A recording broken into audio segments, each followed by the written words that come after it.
And once they got rid of them, and they were less than 1% of the whole, once they got rid of them and tested 99% plus of the sample, they said, we can tell you exactly what you've got. Pure nothing.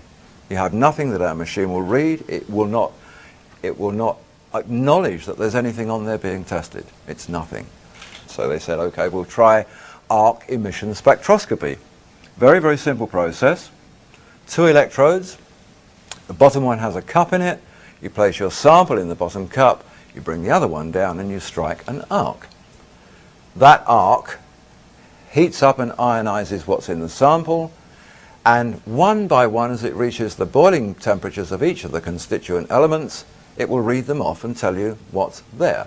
So if, for example, you put a motor car engine in there, its first reading would tell you it was water, because it was reading the cooling system. When the water had all boiled away, it would then tell you it was metal. So that's the way it works. So anyway, they put the stuff in there, and the same thing happened. They said it was iron, silica, and aluminum, and that was it. Nothing was recognizing it. It was not listed. It was totally unknown to science, this strange white material that would disappear from vision. Well, then the Russians came along. The Soviet Academy of Sciences. We're now into the 1980s, well into the 1980s, and the Russians said, we've been telling you guys in the West for the longest time, you really haven't got much of a clue when it comes to analyzing materials. Your electrodes burn away before you can reach the boiling temperature of some of your materials. Carbon has a lower boiling temperature. These electrodes are made of carbon. They're burning away before whatever it is has heated up enough. So it's not reading it.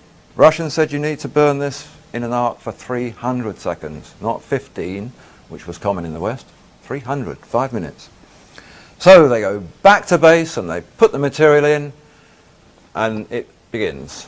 Within 15 seconds, iron, silica, aluminum. They all expected that, and then it's nothing.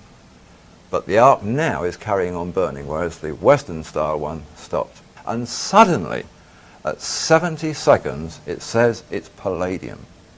After palladium reads platinum. After that, as the various boiling temperatures were reached, came ruthenium, rhodium, iridium, and at 220 seconds, osmium.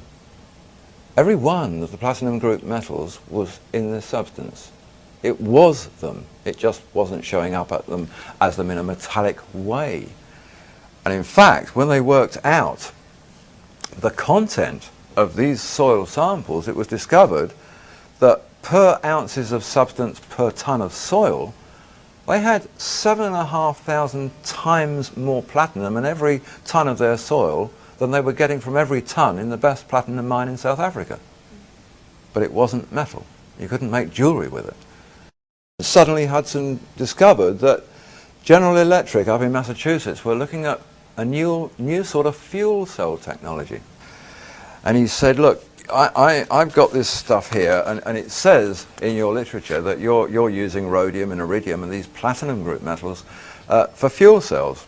Your reports say that you're experiencing very strange phenomena. You're experiencing blazing white lights and explosions and disappearing tricks and things. And they said, yeah.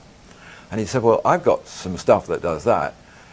And they said, yeah, don't worry about the white light explosions. We know all about those. Don't worry about the disappearing tricks. We know all about those. And he said, great, tell me all about them. And they said, no, I mean, we don't understand them. We just know about them. We know that it happens, and that's where we're leaving it. You know, it happens. We don't want to understand it. We want to make fuel cells. Well, David wanted to understand it. It was then decided that since this stuff was going to be proven as a kind of material that could be used in fuel cells, they said you ought to get down to the patent office and lodge a patent on this. You know, you need to lodge it because somebody else could discover it and stop you from working with it. So that's what he did. And there's a portion in the application where you have to do tests with weights and measures. Well, the funny thing about this material was that they'd noticed that its weight was fluctuating. So he said, well, like when? You know, at what stage do we weigh it? They said, well, you're just going to have to keep heating it and cooling it and heating it and cooling it and seeing what the mean weight is. So they got this machine, which is called a thermogravimetric analyzer, and they started doing this weighing. Well, it was actually quite remarkable. They managed to get readings during heating that took it to a weight of less than 0. They managed to get readings during cooling that took it to anything up to 700 times its original weight. Think of the Alexandrian Paradise Stone. These powders will outweigh the original quantity of gold. They can also be lighter than a feather. That was exactly what it was doing. But during the process, there was one particular moment in time where the weight fell very quickly and very dramatically at that moment, and it fell by 44% suddenly. But what they noticed was something really odd, because the less than 0 weight that they were getting didn't make a lot of sense. It was sitting there in a pan in the lab on effectively weighing equipment.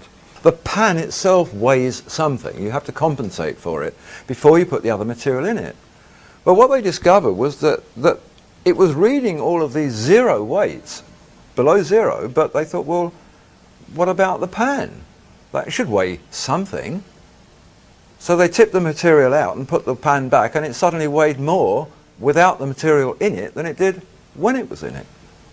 This stuff was not only levitating, it was carrying the pan with it. And they learned that this stuff has the power to give levitational qualities to its host. So they carried on and they thought, well, we've got to do these other things for the application. We've got to see if it's conductive. That was the next test they had to do. So they put wires and electrodes into it, attached them to a voltmeter, turned on the power, nothing. And then they thought, well, it's got to be a conductor of some sort, because if it's capable of holding energy, you know, how are General Electric doing it? You know, it has to be conductive. Anyway, it turned out that it was a superconductor rather than a conductor. Superconductors are very, very strange animals. They don't need contacts to convey to each other. They convey to each other through resonant frequencies, through lights. The interesting thing is that if you transmit electricity from A to B with a wire, you always get some dispersion. You always lose some energy. With this, you lose nothing. 100% can go from there to there, no contact in between, 100% stays. It works so differently because it doesn't allow voltage potential to exist within itself. Neither does it allow any magnetic field to exist within itself. It's totally null. It doesn't react to North Pole, South Pole. It has its own quality, and its own quality defines all the laws. Here we have a standard magnet. We have North and South Pole. It's the magnet we all use. It will attract metals. And in fact, even if you put above it something that it won't attract, it'll fall down onto it because gravity will just take it there. That superconductor doesn't. Wants nothing to do with it. Won't be attracted by it, won't particularly be repelled by it, but it's just placed there above it and it'll just stay wherever it's put. We know that its anti-gravity properties can be translated to its host. We know that the scale of that doesn't seem to matter. It's macrocosm, microcosm, big, small, has nothing to do with these superconductors. So in as much as that tons of it were discovered at this Egyptian temple, dating back to the 4th dynasty, at the time they were building the pyramids, and we know that this stuff was very capable of transferring its weightlessness to the pan in the lab or whatever else one might associate it with. It would be equally as capable of helping them move the most enormous stones to build pyramids, which incidentally the stones themselves contain. You don't even have to get them from outside. Sandstones and limestones contain these elements in a natural form. And it's very interesting to think now that of all of the ways that they thought perhaps these stones were moved, none of them have ever worked in experiment or trial. This does. So they discovered that this stuff would levitate, they discovered it would disappear, they didn't quite know why or where it went to, and they knew that it was important for energy. They knew that if it was a superconductor, it could attract energy, it could store energy, and it could distribute energy. Yeah, fuel cell, that's what we're looking at here. The old stories of the powder and the Ark of the Covenant began to ring bells here about this potential that they had the ability with the use of this material to store and distribute enormous quantities of energy.